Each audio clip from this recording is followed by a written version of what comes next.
அதிசயங்கள் செய்கிறவர் நம் அருகில் இருக்கிறார். அற்புதங்கள் செய்கிறவர் என்றும் நமக்குள் வசிக்கிறார். மத்தேயு 17:5.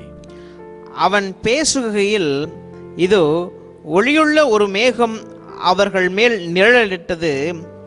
இவர் என்னுடைய நேசகுமாரன், இவரில் பிரியமாயிருக்கிறேன், இவருக்கு செவி கொடுங்கள் என்று அந்த மேகத்திலிருந்து ஒரு சத்தம் உண்டாயிற்று. பிதாவாகி தேவன் இயேசு கிறிஸ்துவை பார்த்து சொன்ன இந்த வார்த்தை, இவர் என் நேசகுமார், முதல்ல எங்க வருது?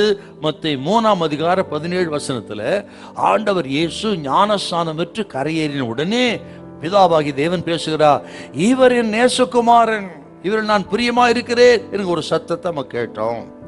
இது ஊழியத்தின் ஆரம்பத்தின் நாட்களில் இயேசு கிறிஸ்து உலகத்திலே வாழ்ந்த அந்த 30 வருஷம் வாழ்ந்த வாழ்க்கை எவ்வளவு பிதாவுக்கு பிரியமா இருந்திருந்தால், அந்த 30 வருஷம் வாழ்ந்த வாழ்க்கை குறித்து பிதாவாகிய தேவன் சாட்சி கொடுக்கிறார், இவரை நான் நேசிக்கிறேன், இவரில் நான் பிரியமா இருக்கிறேன்.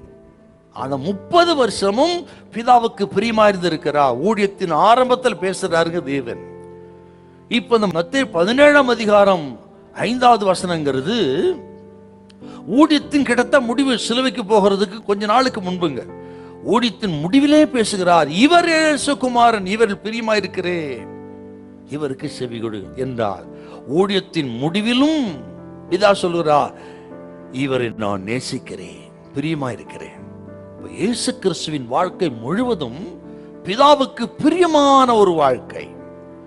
நமது வாழ்க்கை, நமது ஜீவியம், நடவடிக்கைகள், பேச்சு எல்லாம் கர்த்தருக்கு பிரியமா இருந்தா அவரும் நம்ம பார்த்து சொல்லுவாருங்க, நான் உண்மையில் பிரியமா இருக்கிறேன். ஆண்டவர் ஒரு தேவ பிள்ளை மேல் பிரியமா இருக்கிறார்னா அதோட சாட்சி, அதோட சந்தோஷம், அதோட ஐஸ்வர்யம், அதோட அற்புத உலகத்துக்கு என்னங்க வேணும்? நான் உண்மையில் பிரியமா இருக்கேன், என் மகளே உன்னை நேசிக்கிறேன் ஆண்டவர் சொன்னார்னா, என் மகனே உன்னை நேசிக்கிறேன்னு சொன்னார், அதோட சந்தோஷம் என்னங்க உலகத்துல நமக்கு? அப்போ ஆண்டவருக்கு பிரியமா நமது நடவடிக்கை இருக்கணுங்க. அப்பொழுது அவர் சொல்லுவார், இவரின் நேசகுமாரன், நான் பிரியமா இருக்கிறேன். ஆகவே அருமையானவர்களே, உங்க வாழ்க்கை நடவடிக்கை ஆண்டவருக்கு பிரியமானு கொஞ்சம் பாருங்க. பிரியமுள்ளது போல நடக்க பிரயாசப்படுங்கள். ஆண்டவர் உங்களை பார்த்து சொல்லுவார், பிரியமானவனே, பிரியமானவளே.